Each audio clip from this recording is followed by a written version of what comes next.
Bonjour et bienvenue sur La Voix du Parfum. Faire entendre ce qui habituellement se sent, voilà ce que je propose dans ce podcast consacré au parfum.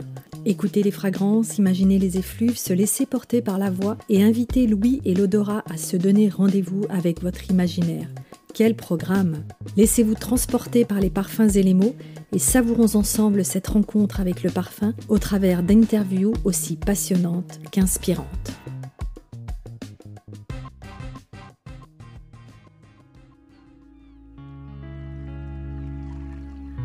Bonjour à tous, aujourd'hui je suis heureuse d'accueillir Dominique Roch. Dominique Roch, vous êtes ce qu'on appelle un sourceur, c'est-à-dire quelqu'un qui parcourt la terre à la recherche des essences végétales les plus pures. Votre métier consiste à approvisionner la palette des parfumeurs en essences ou extraits de matières premières naturelles pour une des plus grandes entreprises mondiales de création de fragrances et d'arômes. Soit plus de 150 produits provenant d'une cinquantaine de pays. Aux quatre coins du monde, vous rencontrez depuis 30 ans ceux et celles qui les cultivent, souvent gardiens de traditions millénaires. Rose de Bulgarie, lavande de Grasse, benjoin du Laos, jasmin d'Égypte, bergamote de Calabre ou encore cannelle du Sri Lanka. Toutes ces essences composent ensuite nos parfums. À la croisée des parfumeurs, des essences et des cultivateurs, vous nous emmenez à travers le monde à la rencontre des ressources odorantes qu'utilisent ensuite les nez. Si le parfum est, depuis le 19e siècle, un mélange de molécules synthétiques et de produits naturels, ces derniers, selon vous, en constituent son âme. Vous partagez votre expérience de sourceur dans Cueilleur d'essence, aux sources des parfums du monde, un livre paru chez Grasset. Cueilleur d'essence, conteur d'histoires et passeur d'émotions, aujourd'hui vous êtes un peu la voix de ces senteurs qui, avec poésie, émerveillement et reconnaissance, nous invitent à un voyage aromatique, sensoriel et émotionnel. Bonjour Dominique Roch. Bonjour. Vous dites avoir eu le vertige devant un arbre à encens dans les montagnes de l'ancienne colonie britannique du Somaliland. Vous l'évoquez dans le chapitre intitulé « Le temps immobile », le dernier du livre qui commence par un psaume. Pourquoi ce titre? Racontez-nous ce qui s'est passé. Je crois que mon récit est fidèle à ce que j'ai ressenti. J'étais à la recherche de l'encens, quelque chose que je n'avais jamais eu l'occasion d'envisager pour des raisons assez compréhensibles. L'encens est caché très loin dans des montagnes de la Corne de l'Afrique. C'est très difficile de s'y rendre. On ne peut pas le faire tant qu'on n'a pas trouvé le bon partenaire pour servir de guide et nous éviter toutes les embûches. Lorsque j'ai finalement réussi à aller au Somaliland, plus j'avançais dans la recherche des arbres et plus quelque chose s'est imposé à moi d'une façon extrêmement forte, c'est-à-dire la notion du temps. Je savais, parce que j'avais un peu lu et travaillé tous ces sujets, que l'encens, les Égyptiens faisaient déjà des pieds et des mains pour s'en procurer, que donc ça remonte très facilement à 3000 ans avant Jésus-Christ, c'est-à-dire que c'est quand même 50 siècles en arrière, que la reine Hatshepsut avait armé une flotte de bateaux pour aller chercher des arbres à encens et essayer de les ramener pour les acclimater en Égypte, ce qui n'a pas marché. Ça montre la profondeur de l'intérêt et du lien de l'humanité avec l'encens depuis la nuit des temps. C'est quelque chose qu'on va retrouver avec beaucoup de matières premières du parfum, peut-être pas aussi lointaines, et je crois qu'il n'y en a pas qui soit aussi fortement ancré dans notre histoire que l'encens. Et lorsque tout d'un coup, ce qui n'était qu'une histoire ou des choses que j'avais lues s'est transformé en une expérience réelle, de tenir un arbre, d'avoir mes bras autour de cet arbre, oui, c'est devenu quelque chose de vertigineux, mais quelque chose de vertigineux au bon sens du terme.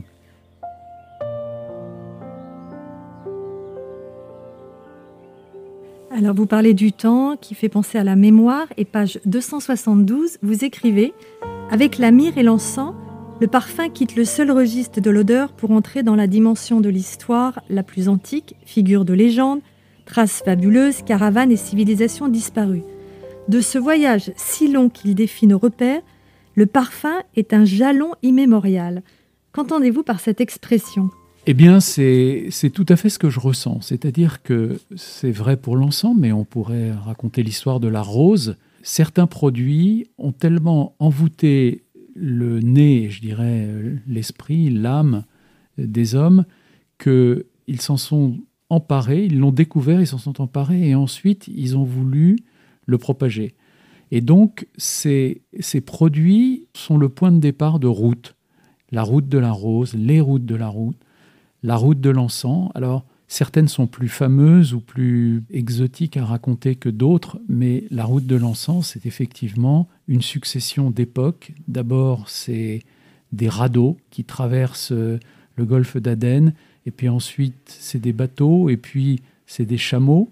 Et au fond, l'encens est probablement à l'origine des grandes caravanes qui remontent vers le nord et qui ont fait notamment la fortune de Petra. Donc on suit ça à la trace, comme des jalons d'histoire, parce que les siècles défilent, les larmes d'encens sont toujours les mêmes, les modes de transport ont changé, le mode de gémage des arbres n'a pas changé. Pour moi, c'est véritablement l'histoire des hommes qui s'écrit. Cependant, votre histoire avec les arbres a commencé il y a quelques années déjà, avec votre papa. Et cet amour des arbres à parfum plus tard, finalement, n'est pas anodin. Mon père était parti à l'aventure en Amérique, juste après-guerre, à une époque où ça se faisait moins facilement qu'aujourd'hui. Et pour vivre, pour gagner sa vie, il est devenu bûcheron.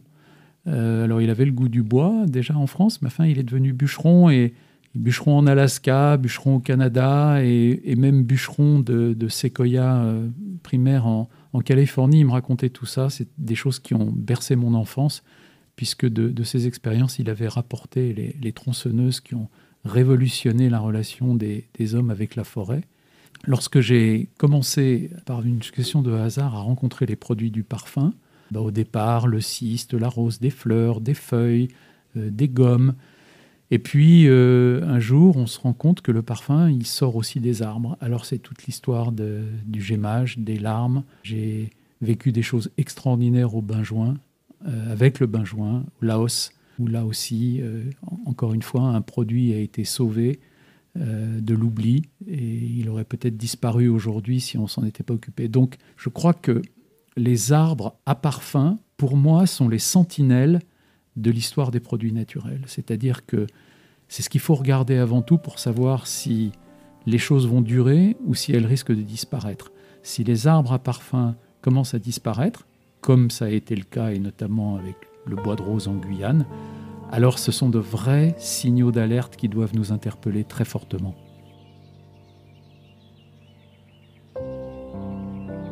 Dans votre métier, comme on peut le deviner, tous les sens sont sollicités. Comment votre odorat a-t-il évolué depuis les premières rencontres avec les premiers arbres à parfum, les premières senteurs ? Je suis comme la plupart des gens, c'est-à-dire que mon odorat était complètement sous-développé, mais aussi, comme tout le monde, j'étais très sensible à certaines notes, plus particulièrement. On ne sait pas pourquoi, ça remonte souvent très très loin dans l'enfance. Et mon exposition au parfum a démarré d'une façon très belle, mais très violente, c'est-à-dire avec l'odeur du cyste. Alors, pour ceux qui connaissent le cyste, ils comprendront évidemment de quoi je parle. Ceux qui ne le connaissent pas, c'est une odeur végétale qui est presque animale. C'est-à-dire que cette gomme qui suinte sur les feuilles de cyste dans le sud de l'Espagne a une odeur d'une puissance extravagante. Et donc, j'ai compris à la rencontre du cyste qu'il fallait véritablement que j'apprenne à mon nez à comprendre qu'il allait être exposé à des choses totalement différentes, certaines très douces, certaines très fortes, et qu'il fallait que je commence à exercer ma mémoire pour emmagasiner ces odeurs. Vous parlez de rencontres avec les senteurs comme de rencontres humaines. C'est assez fascinant. Vous avez une personnification et un rapport aux senteurs qui est très particulier, que vous avez enrichi au fil de vos rencontres. Et justement, on va parler de ces rencontres humaines maintenant, qui sont dans votre livre les petits repères des chapitres d'un pays à l'autre et très touchantes. C'est un peu aussi votre manière à vous de rendre hommage et d'entretenir la mémoire comme un passeur d'un héritage, de savoir-faire méconnu autour des essences. Et puis, à chaque fois, vous raccrochez ça à la littérature ou aux arts en général. On va s'arrêter un moment à votre affection pour Rimbaud et pour Giono. En fait, ce qui se passe, c'est qu'on ne peut pas être exposé au parfum et rester dans le registre purement professionnel. C'est pas possible. Bien sûr, un sourceur, si on utilise ce mot, c'est avant tout un acheteur. C'est quelqu'un qui va quelque part en se disant « il faut que je sécurise les approvisionnements pour mes amis, les maîtres parfumeurs, pour leur palette ». Bon, ça, c'est la première démarche. Mais quand on fait ça, on se retrouve immédiatement exposé à une foule de choses qu'on n'attendait pas forcément. Des paysages, des gens, des rencontres, des émotions. Et avec ma propre sensibilité, un certain nombre de ces situations, des personnages, des ciels, des odeurs, ont une tournure très poétique. Alors c'est pas très original que la lavande et les plateaux de Haute-Provence fassent penser à Giono, mais encore une fois, ce qui est magnifique, c'est que finalement, il suffit de se plonger dans cette littérature pour voir ce qu'était la lavande il y a un siècle, c'est-à-dire quelque chose qui a aujourd'hui complètement disparu, mais dont les fils restent présents, c'est-à-dire que les petits alambics de bord de champ qui voyageaient sur des carrioles ou tirés par des mulets, tout ça a beaucoup évolué, mais au fond, les grands-parents des gens qui distillent aujourd'hui ont connu ça. Donc cette continuité de l'histoire, je trouve que la littérature, alors Giono en particulier, nous la restitue de façon vraiment merveilleuse. Et quant à Rimbaud, alors pour moi, c'est la rencontre des extrêmes, c'est-à-dire Rimbaud, c'est l'extrême poésie, le Somaliland, c'est l'extrême paysage, et l'encens, c'est peut-être l'extrême parfum. Tout ça faisait une combinaison, je n'ai pas exagéré, Rimbaud s'est plus occupé de café que d'encens, mais il s'occupait de tous les produits qui venaient de terres complètement inconnues, qui étaient l'arrière-pays de l'Éthiopie, et il avait dans ses caravanes des plumes d'autruche, de l'ivoire et de l'encens. Et donc, quand je me suis retrouvé sur une piste où je savais, parce que j'avais un peu étudié les choses, que c'est la piste que suivait Rimbaud quand il allait d'Aden à Harare, ça m'a vraiment bouleversé. Ça m'a bouleversé jusqu'à me provoquer des visions que je raconte dans le livre.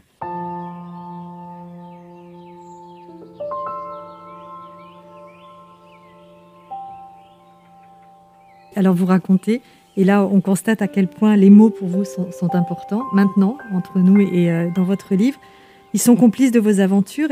Et les chapitres ont des titres très poétiques, imagés, et ils ressemblent à ceux d'œuvres d'art. Je vais vous en donner quelques exemples. La terre d'ombre et de lumière, la forêt sacrifiée, le bois des rois, la moisson bleue, etc. Pourquoi ce choix? C'est lié à votre sensibilité? Pour moi, c'est une façon de rendre à ces produits, à ces gens, à ces aventures, tout ce qu'ils m'ont donné. C'est-à-dire que, pour moi, la richesse de ces odeurs, la profondeur de l'héritage qu'ils représentent ne peuvent pas être restituées par un nom latin ou par un simple nom botanique. Donc, mon regard sur la lavande, c'est pas la lavande angustifolia dite de Provence, c'est la moisson bleue. C'est-à-dire qu'immédiatement, quand on va sur le plateau de Valençol, quand on se laisse bercer par ces ondulations des champs, mais c'est Van Gogh qui apparaît, c'est pas une planche botanique. Et dans tous les pays, c'est la même chose. Ce type d'émotion est omniprésent. Et j'ai voulu rendre justice surtout à la grandeur des gens que j'ai rencontrés à travers ces titres. J'ai voulu leur rendre hommage. Vous leur rendez hommage et en même temps, dans chaque chapitre, vous revenez à l'histoire. Vous nous remettez dans un contexte historique qui est très important.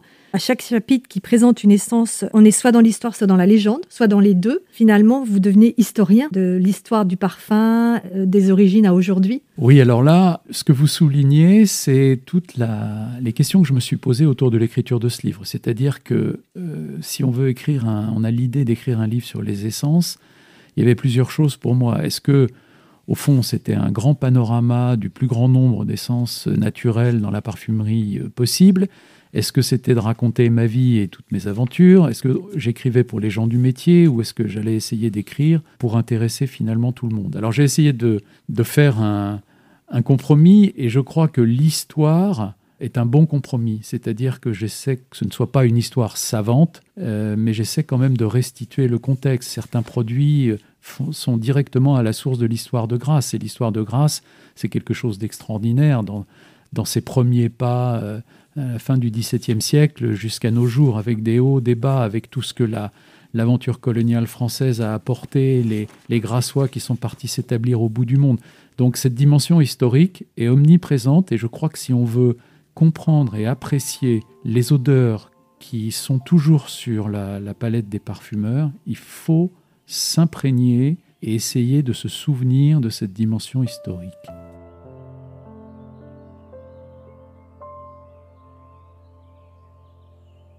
Cueilleur d'essence, conteur d'histoire, vous êtes aussi passeur d'émotions. Vous avez tissé des relations, des amitiés parfois, en citant tout le monde par son prénom. avec les cultivateurs, les cueilleuses, les trieuses, les producteurs, parfumeurs, qui sont devenus des amis, qui utilisent les essences de la meilleure qualité possible. Vous semblez être un peu leur passeur de senteurs, voire d'émotions, à la croisée des deux artisanats. Dans l'ordre des émotions, quelles sont celles que vous avez le plus à cœur à partager ? Alors là, vous m'amenez sur le chapitre de la relation avec les parfumeurs. Pendant des années, au fond, je suis allé à la rencontre des produits un petit peu avec des connaissances très limitées. Et puis de temps en temps, j'avais l'opportunité d'aller à Paris, à Genève, à New York, présenter des produits à des parfumeurs. C'était une relation un peu courte, un peu sèche, un peu limitée. Dans la deuxième partie de mon périple, j'ai travaillé donc dans une société où les parfumeurs étaient mes compagnons et où parfois, souvent, ils m'ont accompagné au bout du monde pour une raison ou pour une autre. Et là, je leur rends vraiment hommage parce que la découverte d'un produit en compagnie d'un parfumeur, c'est quelque chose de formidable. C'est-à-dire que à travers leurs réactions, le vocabulaire qu'ils utilisent pour décrire ce qu'ils ressentent, la façon dont ils écrasent un produit entre leurs doigts, les premiers mots, puis les suivants, puis reprendre un quart d'heure ensuite parce que les choses ont évolué sur leurs mains, sur leur peau, m'a appris énormément et m'a appris à sentir différemment. Jacques, Marie, Alberto, Olivier, Fabrice, Harry, vous dites il y a chez les parfumeurs un potentiel de création prêt à exploser en permanence. C'est pas rien ? Oui, je pense qu'ils savent très bien en parler eux-mêmes, donc je ne veux pas rentrer dans leur domaine, mais moi, ce qui m'a passionné, ce qui m'a intéressé, c'est de les observer, de dialoguer, d'échanger dans les champs, c'est-à-dire hors de leur zone de confort. On n'est plus dans les laboratoires, on n'a pas forcément des mouillettes sous le nez, on ne parle pas de composition. Et je le raconte peut-être un peu sur ma rencontre avec Jacques, sur le jasmin ou d'autres, voir comment les découvertes et les promenades dans les champs peuvent infléchir ou déclencher, qu'on sent très bien, même s'ils sont très pudiques et s'ils ne partagent pas tout, déclencher des idées de création simplement en écrasant des senteurs sous ses pieds ou en sentant la chaleur monter dans un champ. Je trouve que c'est une magnifique réconciliation entre la terre et le flacon. Et eux sont un fil conducteur essentiel de ce voyage. Et ils sont aussi porteurs d'une brise. C'est la métaphore que vous utilisez pour décrire un parfum. Est-ce que vous vous souvenez ? À son ouverture, le parfum explose et s'échappe en restituant peu à peu l'entrelac des histoires qu'on lui a confiées. Il chemine, escale, brève sur notre peau, sillage puissant et proche pour quelques heures. Puis il s'éloigne doucement, parti raconter dans l'air tout ce que vous lui avez confié la terre, aux sources des parfums du monde. C'est une métaphore très puissante que vous partagez avec les parfumeurs, ou plutôt en ayant observé ces parfumeurs. Oui, alors là, vous avez la gentillesse de lire la fin de mon épilogue. J'essaie de traduire au final plusieurs des choses les plus profondes que j'ai ressenties. En fait, ce qui m'a inspiré ces lignes, c'est la rose. La rose, je m'en suis beaucoup occupé dans beaucoup de pays. J'ai un attachement très profond à cette fleur, à l'essence de rose. Et la distillation, le spectacle de la distillation de l'essence de rose, est quelque chose qui m'a toujours vraiment fasciné. Et je raconte à un autre endroit du livre qu'un jour, en Bulgarie, donc pays des roses, pendant la campagne des roses, j'ai vu répéter une fanfare tzigane qui avait des cuivres et où tout d'un coup, j'ai senti qu'il y avait un lien, il y avait quelque chose entre la musique et l'odeur, parce que leurs instruments de musique me sont apparus être des alambics qui transforment. La vapeur, c'était leur souffle, et le résultat, l'huile essentielle, c'était la musique. Des alambics un peu inversés, un peu différents, mais il y avait quelque chose de cet ordre-là.